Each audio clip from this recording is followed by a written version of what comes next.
we know we have a Sefer Torah. The Sefer Torah is something which is written. Now, when Mashiach comes, if we're not allowed to write anything else, so the only thing that we will have would be the Sefer Torah, which is still in writing. Because everything else might have to go back oral the way it was till now. Okay, so we're going to start a new piece today. And it's going to be discussing things that we do for the sake of peace. So this is in Gittin, it says like this: when a number of houses open into a common courtyard, it is rabbinically forbidden to carry between the houses and the courtyard, even if the courtyard is fully enclosed, unless the residents make an eruvi chatzeres. This idea of an eruv is to combine where you have a bunch of people living in the same area. This eruv consists of bread that is jointly owned by the residents and placed in one of the houses. All the residents are thus deemed to have a common residence, and the courtyard is considered their private domain in which they are permitted to carry. So the eruv, by placing a piece of bread in one of the houses, that unites everyone, and then they're able to carry from their houses to the common courtyard, which is shared with everyone. So the Mishnah teaches, an eruv is placed in the house where it was placed. You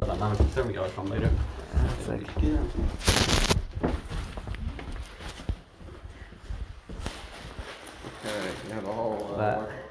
I don't know if I could look at it right now. Why do you need sun? Like in the middle of the class. No, it's over here. What? Over here, you can't look at it.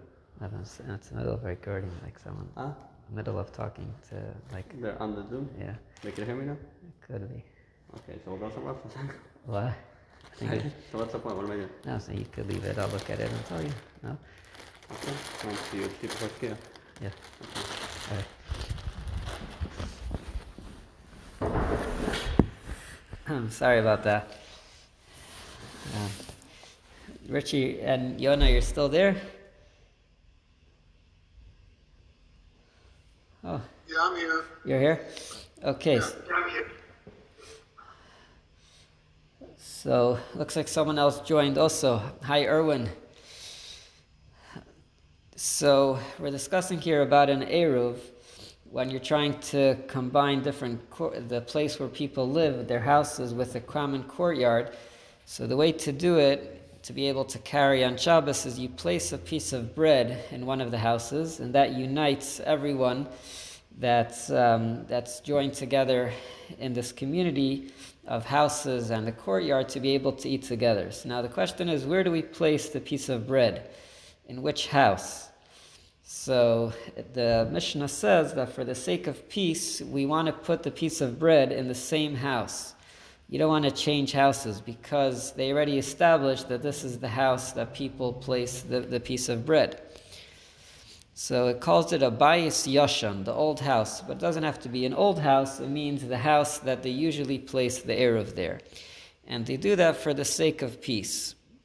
The way he explains over here, that is, if the residents are accustomed to keeping their eruv bread in a certain person's house, they must continue to keep it there and not at another house. The Gemara examines this ruling. What is the reason for this law? What does the Mishnah mean when it says for the sake of peace? The words in Hebrew are darkei shalom, the ways of peace. What's the reason that the piece of bread has to be in the same house? You may wish to say that it was enacted so as not to slight the honor of the residents of the first house by moving the eruv to a different location. Oh, hi, Reuven. All right, so Richie, do you want to say hi from the video? Shalom, shalom, Reuven. Hey, shalom aleichem. Shalom aleichem. We get, very good. Yeah. Okay, so now, there. It sure looks like it's a real nice set. It is. Yeah, beautiful. It's, we feel your presence here. It's like you're here, just right over the video.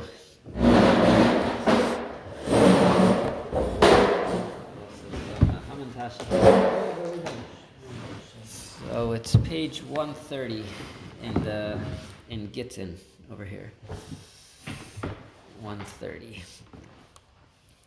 So we're discussing over here where to put the Eruv Chatzeres. You have the piece of bread which is going to unite and allow the people from their house to be able to come into the courtyard. So it says that we should put the piece of bread in the house where they usually put it because of Darchei Shalom, because of the ways of peace. Which means, if they're used to putting the bread in a certain house, you want to keep it there. You don't want to start a thing, my house, your house. Yeah. So now it's on the bottom where it says the Gemara examines this ruling. What is the reason? Are you in Gittin or Kiddush?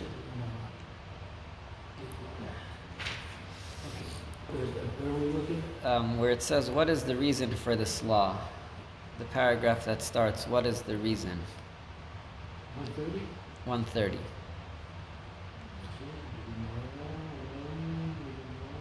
The Gemara examines this ruling. What is the reason for What is the reason for the law? What does the Mishnah mean when it says for the sake of peace?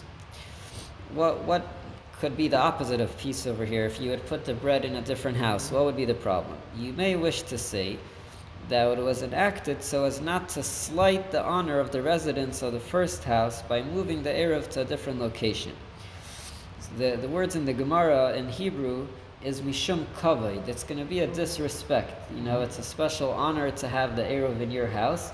If they move the Eruv somewhere else, it might not be respectful. So the Gemara says that cannot be the reason. But we see otherwise from the following. There was a communal horn that would be sounded in the town of Pumbedisa before each Shabbos. Some communities still do it. They have not like a siren that goes off before Shabbos, announcing. In Eretz Yisrael they do that. They have it in Crown Heights. There's a siren that goes off. So in Pumbedisa there was a horn that they would sound before each Shabbos. And where would they keep that horn? It was originally kept in the house of Rabbi Yehuda, while he was the dean of the academy, when he was the Rosh Yeshiva in Pumbedisa. And it was afterward transferred to the house of Rabbah, when he became the dean upon Rabbi Yehuda's death. And afterward it was transferred to the house of his successor Rabbi Yosef, and afterwards to the house of his successor Abaye, and afterwards to the house of his successor Rava.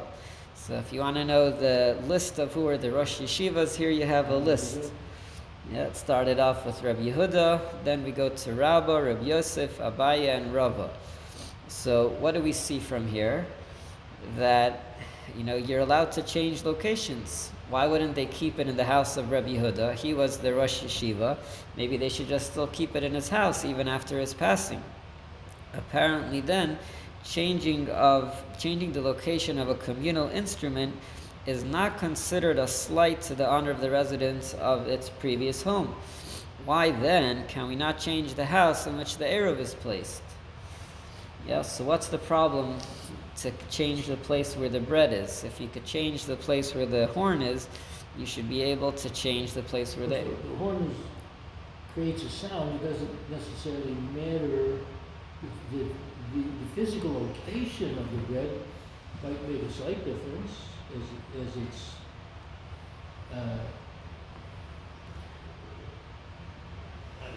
significant. It's based on measurements from the location of the bread, isn't it, to some extent? And how would it make a difference where it is, which location the bread is? You're establishing 2,000 almost away. So this is a different Eruv. This is the Eruv Chatzeres, just people to be able to share the same courtyard. Okay, gotcha. Okay, so right. If it's within the same courtyard, then the physical location would not be.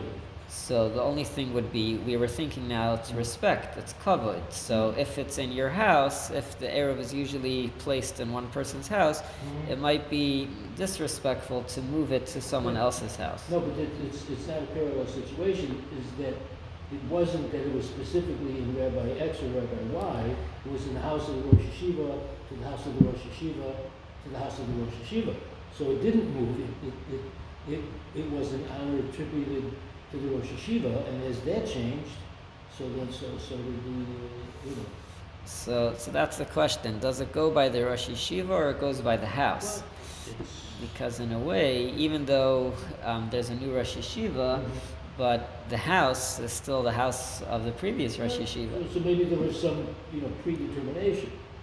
That this, why is it in the house of the Rosh Yeshiva? Because it's the Rosh Yeshiva, and then, maybe there was an understanding. I mean, they had to start somewhere. Right. And somebody had to put it there intentionally. So maybe when they put it there intentionally, it says, we're putting it here because you're the Rosh Yeshiva.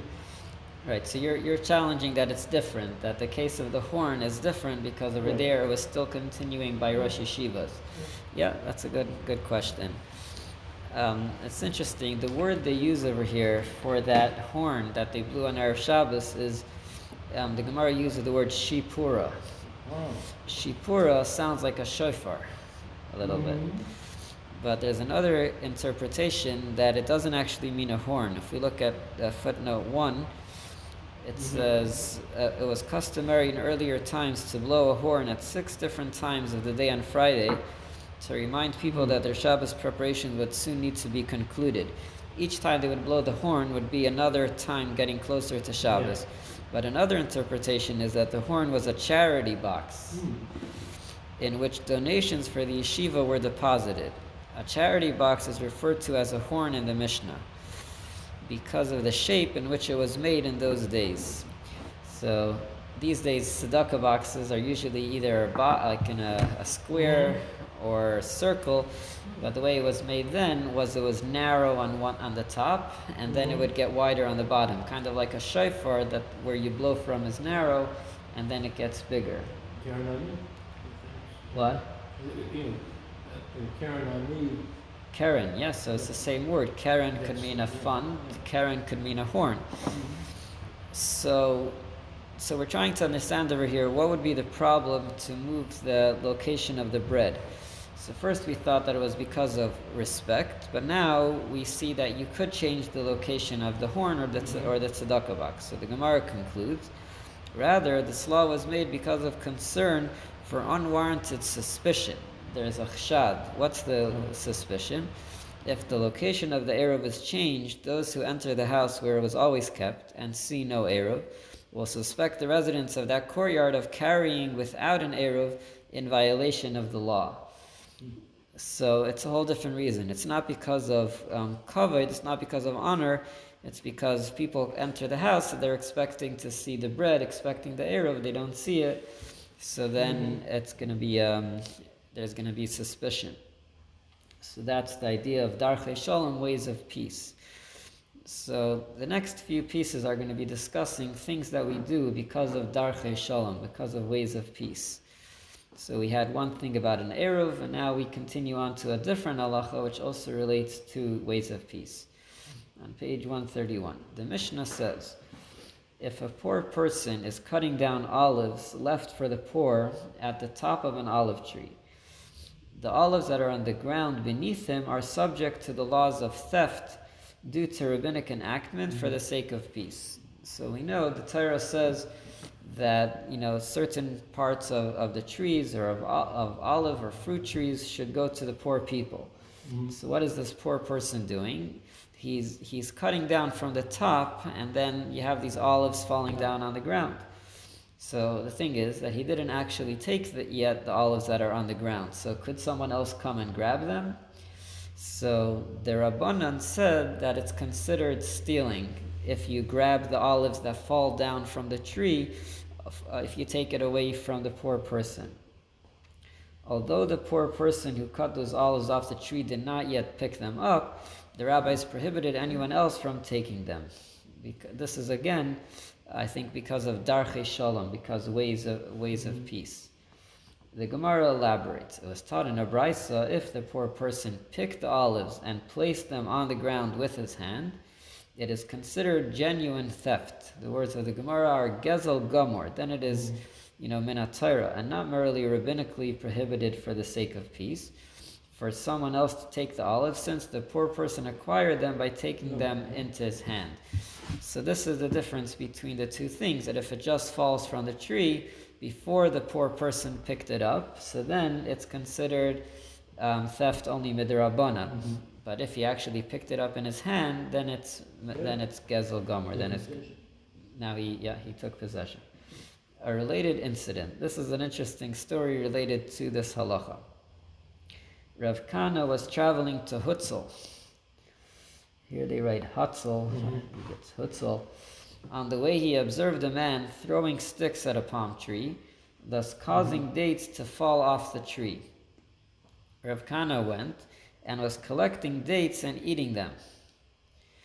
So seemingly this is opposite of what we just learned. You know, he was taking it away from this poor person. The man said to Rav Kana, "See, master, that I have previously thrown down the dates with my hands, and I thus acquired them. Accordingly, it is genuine theft for you to take them."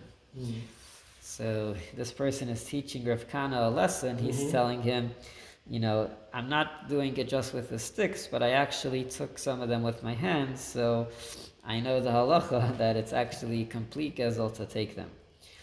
Now we have the question now, why was Rav Kana taking them in the first place? If he sees a poor person, it doesn't say that he was poor, but if he sees someone throwing sticks. Rav Kana complimented the man's teacher. He said to the man, "You must be from Rabbi Yoshia's locale, and you are so proficient in the laws of theft, since Rabbi Yoshia delivers public discourses in Torah law to the residents of his city Hutzel." Rav Kana then applied the following verse to Rabbi Yoshia, "And a righteous man is the foundation of the world." The Hebrew words we know is tzaddik yisod olam. A tzaddik is the foundation of the world. So what's going on over here in the story? Why did Rav Kana take them originally? Why did he take these olives that fell down? So let's look at footnote 4. It is puzzling that Rav Kana took the dates in the first place. For even if the man had not taken the dates in his hand, they are protected under the rabbinic decree of our Mishnah.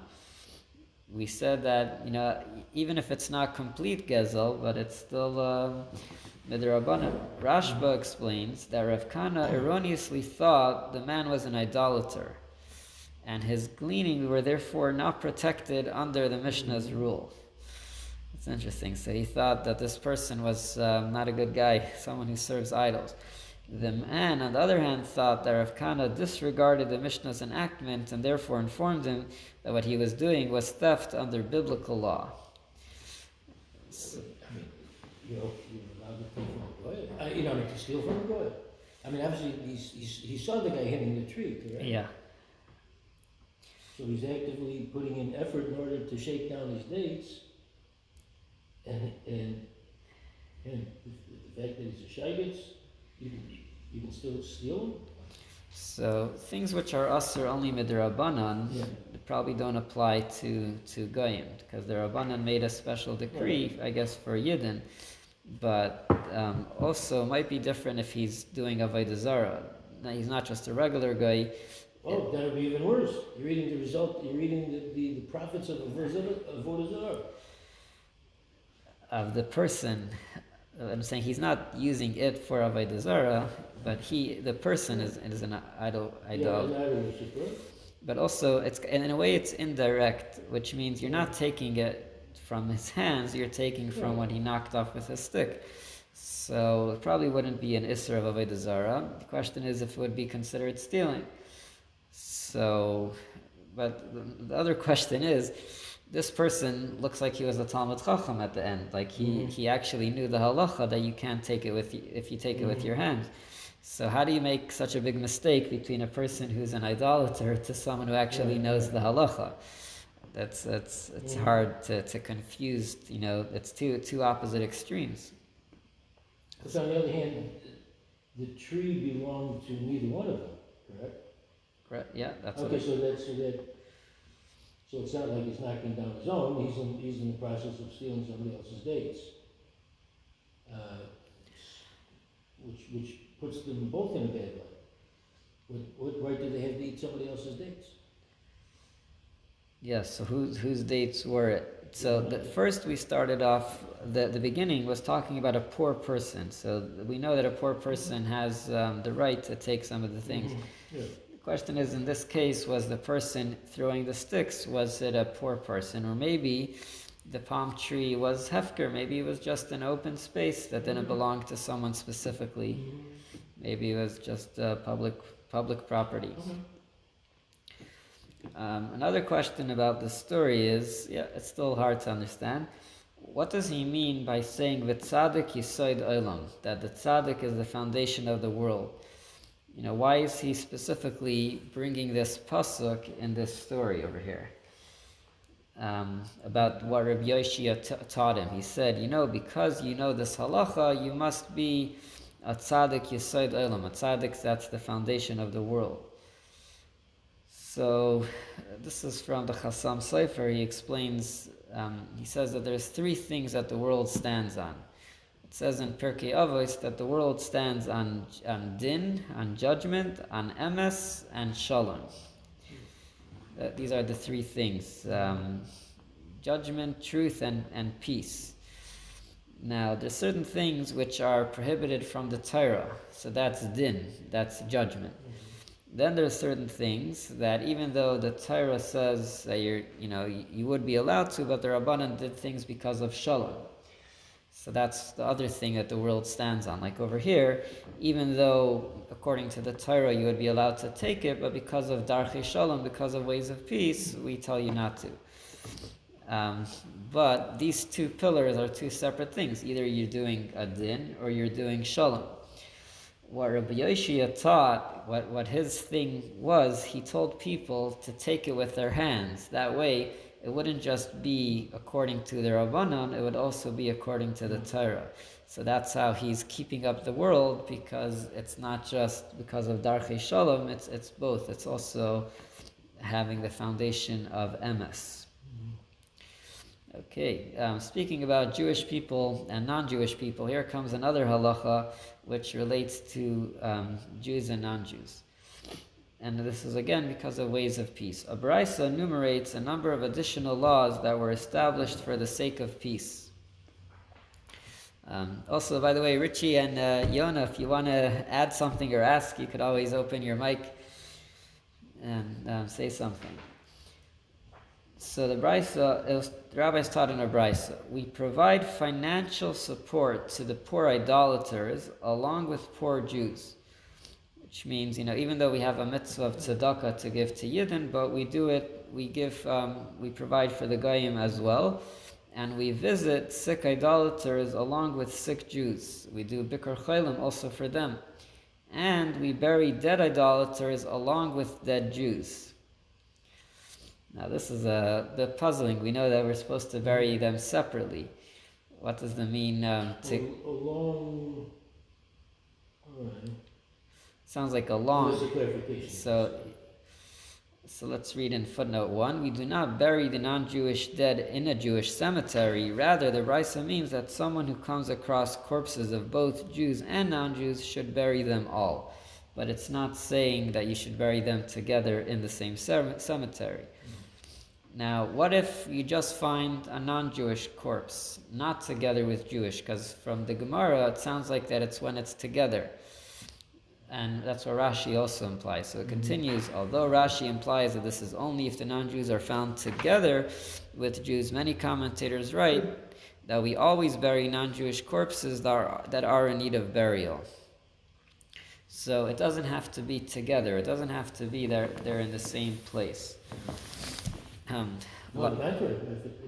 Oh no, that's something else. Checking a field, that's checking a field for bones or something like that. So, if you take before you pass through an unknown plot of land, so to a tumor. So for Kohanim. Right. Yeah, so the Kohanim have to check that there's no... but if you find a dead body, even of a guy, you're supposed to bury it. Mm-hmm. And the same thing is also to provide, if you know a guy, non-Jewish person that's poor, even if he's not together with Jewish people, we should also provide sustenance. And also, Bikr Chaylim, visiting someone who's not feeling well, applies also to Goyim because of Darchei Shalom, again, because of ways of peace. So this is all for peace. Now, speaking about Shalom, the next thing is going to be about greeting someone and actually telling them Shalom, telling them, greeting. The next Mishnah, and this connects to the halachas of Shemitah also. This Mishnah continues on the theme of the previous Mishnah by discussing various leniencies enacted for the sake of peace. Some things which, according to halacha, you might think you're not allowed to, but because of Darchei Shalom, the rabbis allowed. So it says like this: Machzikin, one may lend support to idolaters who work the land on Shavuos during the Shemitah year by saying, "Be strong." This week is Shabbos Chazak, Chazak. So it's saying Machzikin. You could tell a guy that's working on the land during the year of Shemitah, you could say, "Be strong." How would we say it today?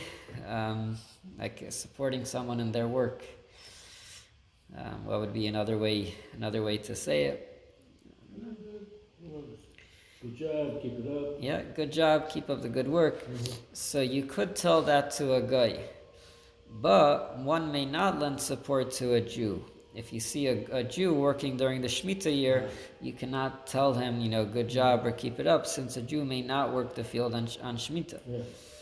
So that's one thing. And we may greet idolaters by saying Shalom. You could greet a guy with using the word Shalom. What's the chiddush? What is it telling us? Because we know that Shalom is actually one of the names of Hashem.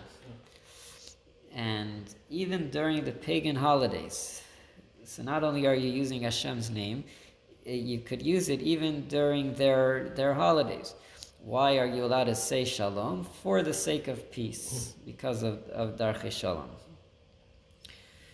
So, a lot of times we take it for granted. We just say Shalom, Shalom, but we're really using one of Hashem's names when we greet each other. So it's actually a novelty, the fact that you're allowed to tell a guy and greet him with the name of Shalom, even during their holidays. Why? Because of ways of peace. You're allowed to say Shalom because of Darkei Shalom. So that's the reason here. Let's look at footnote 3.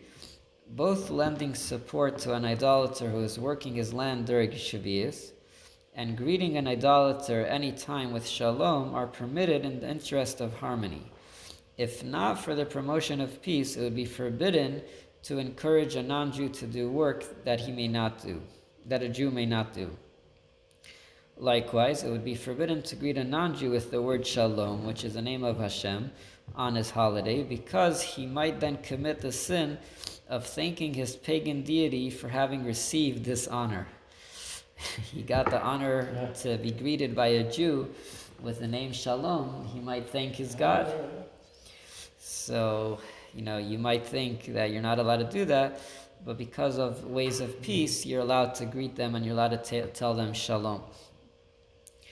And the Gemara is going to tell us something interesting related to greeting, the way we say Shalom. The Mishnah teaches that an idolater, back in the Gemara, the Mishnah teaches that an idolater may be greeted with Shalom only for the sake of peace.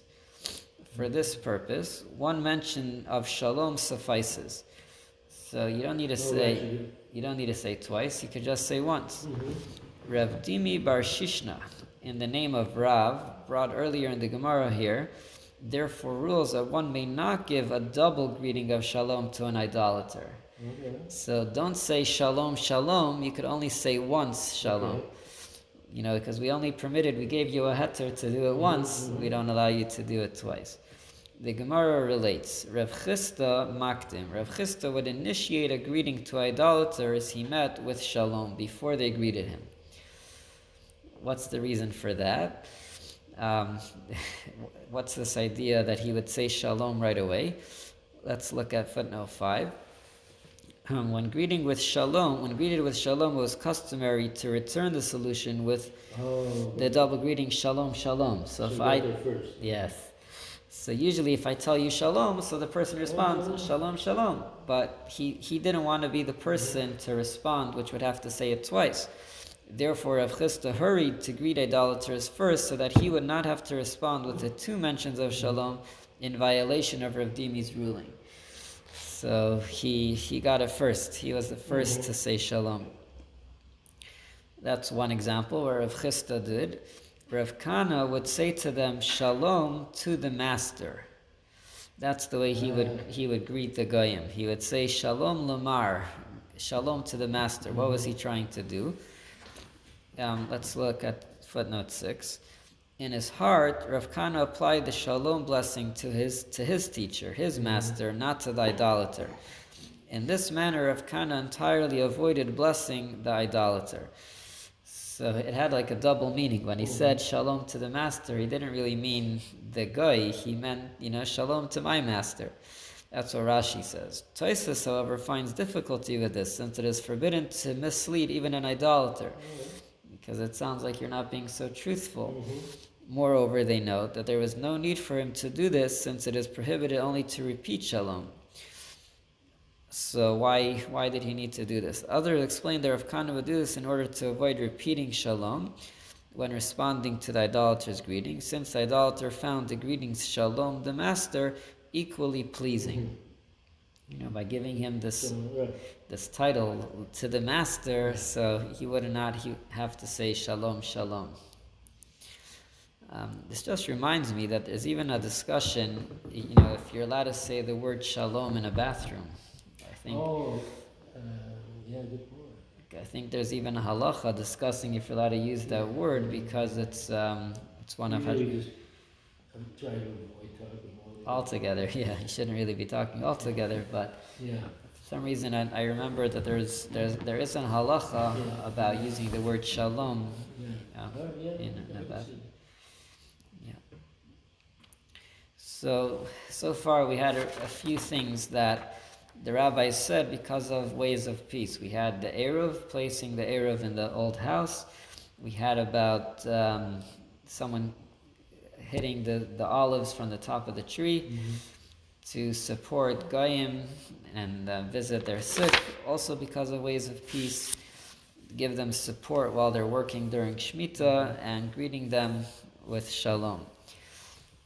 And the Gemara continues with a related incident. Here's going to be some more about greetings and shalom. Rav Huna and Rav Chisda were once sitting together, and Geniva was passing by. We spoke about this Geniva before. He caused some trouble to the rabbis. So Rav Huna and Rav Chisda were both sitting, and Geniva was passing by. One of them said to his fellow, "Let us rise before him, because he is a Torah scholar. We should get up for this Geniva." The other responded, "And before a quarrelsome person we should rise?" They're saying he was a Yid and he was a Talmud Chacham. They wanted to stand up for him because he's a Torah scholar. But he would also cause machlokes. They called him palga. Palga means to divide, to split. So should we stand up for someone who makes machlokes? Such a person does not deserve this honor. If we look at footnote 1, it says, one who quarrels with the sages. The Gemara related that Geniva caused trouble for Mar Ukva, the head of the religious court. We actually had the whole story, or part of the story, in the earlier Gemara, where Mar Ukva had a question if he was able to give over Geniva to the hands of the authorities. We had that whole discussion. That's, I guess, how much trouble he was making. Okay, so Rav Huna and Rav Chisda did not get up for Geniva. They just let him pass by. So in the meanwhile, Geniva came over to them. So, they're not getting up, but he came over to them. And he greeted them, saying to them, this is the way he greeted them. He said, "Shalom to you kings. Shalom to you kings." So this is a double shalom. And he says the words in Aramaic are Shlama Aleichu, like Shalom Aleichem. Malchi. And he's calling them kings. And he says it twice, Shalom to you kings, Shalom to you kings. So this was a surprising greeting. They said to him, from where do you know that rabbis are called kings? Why do we deserve this title of kings? Where do you get this from? He replied, for it is written, through me, which is through studying of the Torah, kings reign. So we see here the power of studying the Torah, that a person is called a king through, being a Talmud Chacham. Hence, those proficient in the Torah are considered kings. So that was his source. So he says, I'm greeting Talmidei Chachamim, so I'm calling you Malachim, I'm calling you kings. So now they had another question. The next page. They then inquired about his double greeting. So he said, okay, you explained to us why we are considered kings, but why do you say twice Shalom? And he said to him, and from where do you know that one repeats the solution of salutation of Shalom to kings? How do we know that you're supposed to repeat it? He told to them, so this is again Geniva saying, for Rabbi Yehuda said in the name of Rav, from where is it derived that one repeats the salutation of Shalom to a king? Since the verse says in Divrei Hayamim, and a spirit clothed Amasai, head of the officers, and he said, for your sake, David, and to be with you, son of Yishai, Shalom, Shalom to you. So we see here that Amasai, which was the head of the officers, was greeting David. David is a king, and he tells him, Shalom, Shalom. He sees a double piece. So from here we see that when you greet a king, it should be double expression. What is the situation? We look at footnote 6. When David was hiding from Shaul, warriors from across the nation came to assist him. When men from Shaul's tribe Binyamin came, David was wary, being concerned that they wanted to trick him. They're from Shaul's tribe. Their head warrior Amasai saluted King David with a double shalom greeting, expressing their peaceful intentions. The Gemara above similarly relates, Rabbi Yochanan ben Zakkai saluted the future emperor Vespasian with a double shalom. So we see here that when you greet a king, you're supposed to say shalom, shalom. It's interesting about that other story when Rabbi Yochanan ben Zakkai greeted him, he wasn't yet the emperor. That was the whole story with his shoes. That first, his shoes didn't fit him afterwards because he heard the good news that he became a king. So this is just bringing a proof of why to a king you greet him twice with shalom, like we see over here that he said shalom, shalom. But what is the reason? What's behind this? Why do you say twice shalom to a king or to a Talmud Chacham?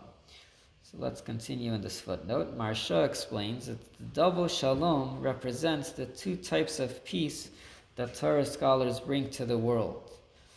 There is peace in this world and peace in heaven. It says when we study Torah, not only does it bring peace to this world, it brings peace also in Shemayim. So that's why we use a double shalom. Okay, so this was all from the way Geniva greeted Rav Huna and Rav Chisda. Rav Huna and Rav Chisda offered Geniva something to eat. They said to him, let master taste something. He replied, thus said Rabbi Yehuda in the name of Rav, it is forbidden for a person to taste anything until he gives food to his animal. For the pasuk says, we say this in V'hayam Shemaya, I will provide grass in your field for your cattle, and only afterwards does the verse say, and you will eat and be satisfied. So we see first you have to take care of your animals and then take care of yourself. Since I have not yet fed my animals, I cannot accept your offer. So what does it have to do with the animals here? So let's look at footnote 8. Ian Yaakov suggests that Geniva, it's a mistake, they wrote Gevina. Gevina is cheese, it's supposed to be Geniva, was riding an animal at the time.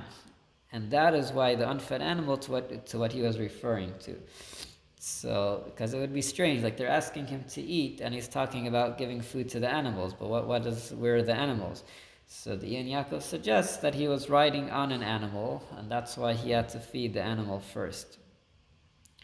Regarding whether this law is biblical or rabbinic origin, see Biur Halacha. So it's a whole discussion if this is actually d'oraisa, because we see this in the pasuk. The pasuk says first to give food to your animals, so does it have the status of a d'oraisa? Something interesting here, according to Sefer Hasidim, this prohibition does not apply to drinking before one's animal.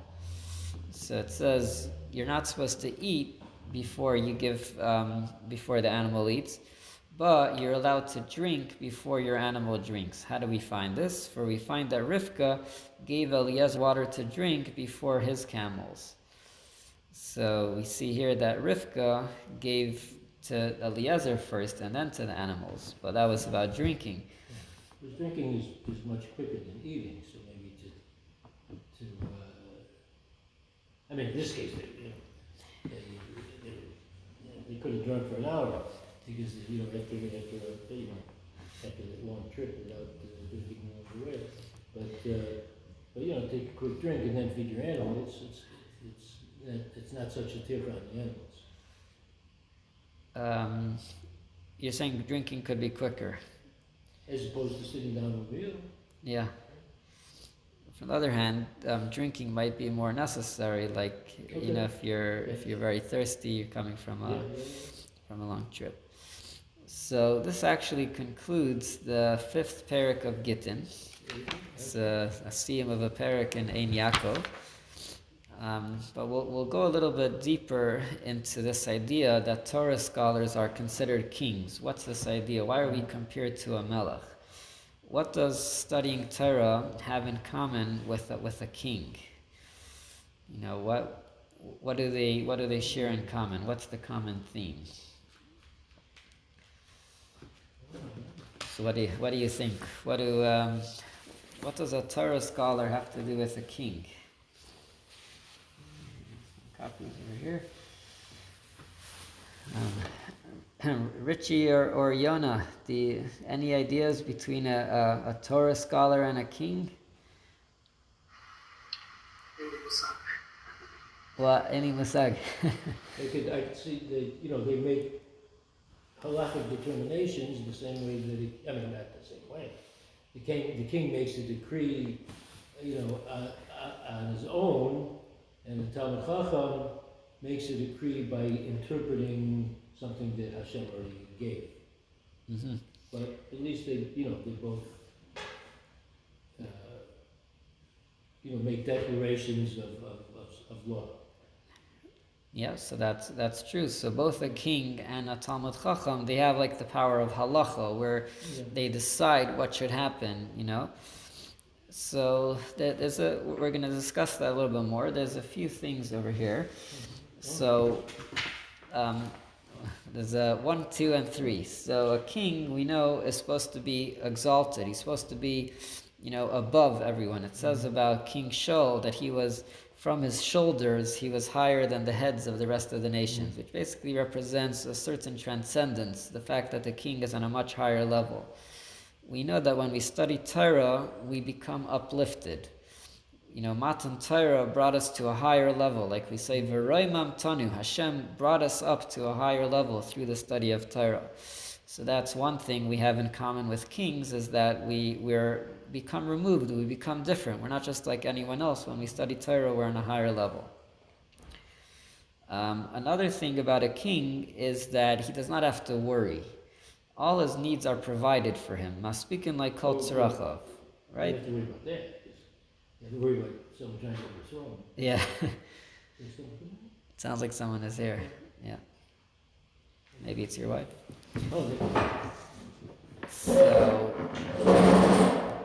So a king, he doesn't have to worry about his physical needs. Everything is provided for him.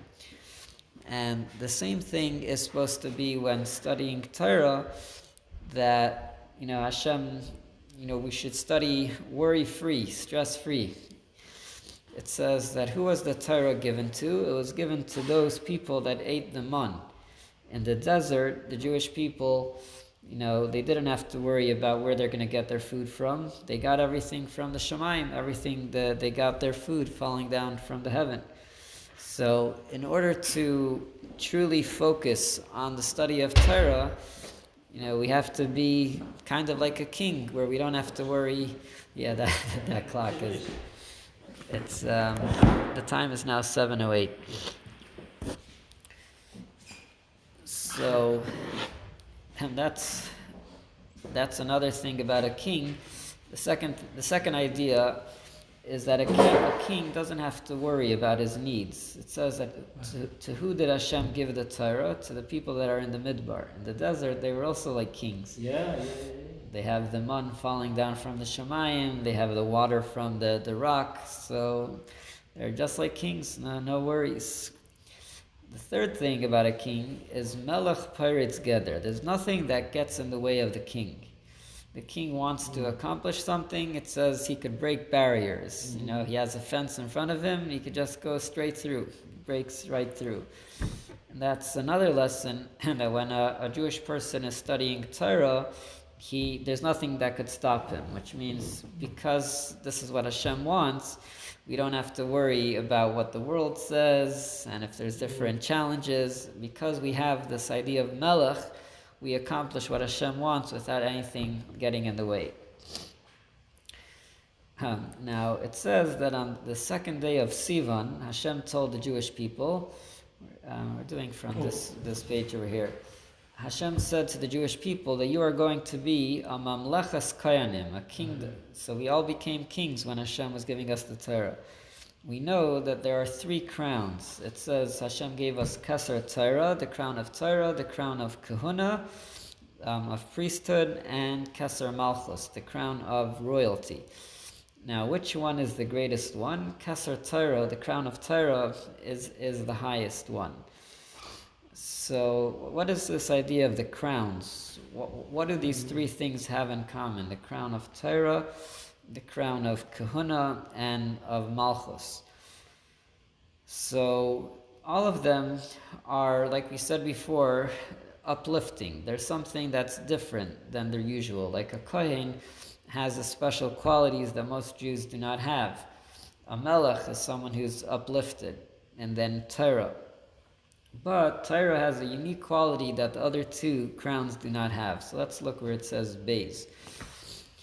Keser Torah, Poel Roimimus She'ein Be'erka Klal Ba'elam. The Torah has an effect where it uplifts a person to another level that there's nothing that could even compare to it. This is what the rabbi said. Man Malki Rabbanan. Who are the kings? This is the rabbis. This is a reference to our Gemara. That with the Torah you could be a king. Shirak Rabbanan Heim Hamlachim Ha'amitim. Only the rabbis and the people that study Torah are the true kings. Delafiza Sha'ar Aksarim Eina Nechshavim Klal Be'erach Keser Torah. For this reason, the other crowns are not even compared to the level of Keser Torah. And here it explains a fundamental difference between the study of Torah and practice of mitzvahs. What is the difference? Is a person that fulfills a mitzvah. When a person does a mitzvah, he's like a servant who is fulfilling the order of the king. That's what a mitzvah is. You're fulfilling a command. But when you study Torah and you have the intent of the truth of Torah, Divrei Torah hanalmadim heim dvar Hashem. The words of Torah that you're saying are actually the word of Hashem. Divrei Torah, shemaiti b'fiv Divrei Hashem k'meisha kasav va'asim dvarai b'ficha. When a person talks Torah, he's not using his own words, he's using the words of Hashem. Devarai mamash, ki dvar Hashem zu halacha. The word of Hashem, this is halacha. Hi haniglas bai, this is what's revealed within the person. V'hi hamedaberes mitaych groinai, and that is what's speaking from your throat. So this is a big difference between mitzvahs and Torah. When you do a mitzvah, you're obeying the king. You're following what the king says. When you're studying Torah, it's Hashem talking. So Hashem is the king. And when you're talking, you're saying the order of the king. So it's kind of like you're the king right now because you are saying what Hashem is saying. So it's not just like an eved that you're listening and fulfilling what the king says. You are like the king. The king is talking through your mouth. So that's why, this is explaining why people that study Torah are called malachim. Why are they called kings? Because when they speak, it's Hashem talking. That's why they are the real kings. That's why they are the real malachim. Because when they're talking, it's really the word of Hashem.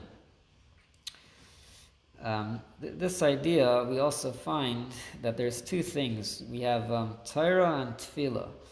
Sometimes we daven to Hashem to ask for something. There's another way to do things, which is through the study of Torah.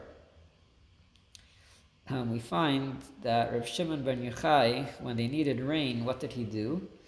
Instead of davening to Hashem, he just said the pasuk Hine matay v'manayim. He started explaining some words of Torah, and then it started to rain. How did that happen? Because when you study Torah, it's Hashem talking. So it's not a request. Davening is the person requesting from Hashem.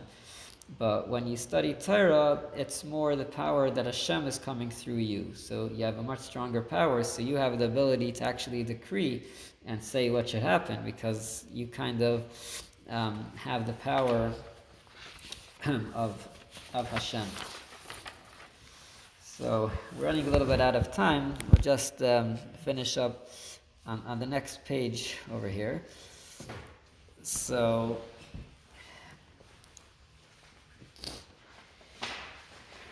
there's an interesting thing that in a certain year, it was on Tu B'Shvat actually, the Rebbe came out with a campaign of studying Torah, but the way he called it was, he says we have to conquer the world with the study of Torah. That's the words. We're kovish, to be kovish the world through the study of Torah. Darf kovish sein. We have to conquer the world through the study of Torah. So now, in the footnote, he asks a question. We know that these times, the main thing is to give tzedakah. It says that in the end of the days before Mashiach comes, tzedakah is the main thing. So what is this campaign about studying Torah? So it says that there's two things that we need to accomplish. We need to elevate the world, and we also need to conquer the world. So to elevate the world, that's through tzedakah. But conquering the world, that's through study of Torah. That's what it says here. Kibush ha'olam hu bi'ikar al yidei limud Torah. What is this idea of conquering the world? What is this? Are we Napoleon or something? What is this idea?